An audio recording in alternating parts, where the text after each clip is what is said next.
volunteers and climate activists from 350 Pilipinas unfurled banner on different landmarks in Manila to protest the visit of Rex Tillerson, the U.S. Secretary of State and former Exxon CEO.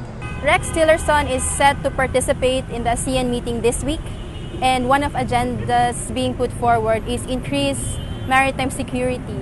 This is in response to China's claims over the West Philippine Seas. We should resist Rex Tillerson and the kind of foreign policy he represents because it is a foreign policy that seeks to burn more fossil fuels and eventually lead to climate change. It has become evident with the U.S. withdrawal from the Paris Agreement, and that is why we are calling on the Duterte administration and we are calling on ASEAN ministers that are attending the ASEAN Foreign Ministers Meeting to instead pursue low-carbon development and lead the transition from coal, oil, and gas towards renewable energy. So Exxon is aggressive in making business deals across Southeast Asian countries. Their offshore activities ties across from the Philippines to Malaysia to Vietnam and Indonesia. The rising tension in the West Philippine Seas is actually who gets control over our vast resources.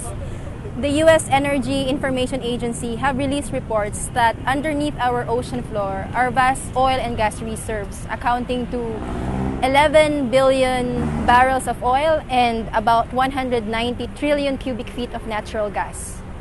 Since the heightened tension affected small fisher folks, that's number one. Second, it already damaged large number of coral reefs. We are calling our neighbor countries in the Southeast Asian region to help rehabilitate these coral reefs instead of turning it into naval bases. We are also calling our neighbor regions to help protect our oceans and ensure that the U.S. agenda to further extract oil and gas underneath our ocean floor would not push through. So we are calling different organizations as well as governments through persuasive diplomatic processes or international pressure to ensure that these oil and gas would not be burnt and extracted, as well as demilitarization of our oceans so that our fisher folks would peacefully could navigate and continue their livelihood.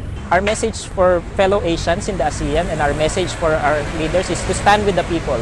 Stand with the people in protecting their environment, in protecting their people, in protecting the most vulnerable to the impacts of climate change.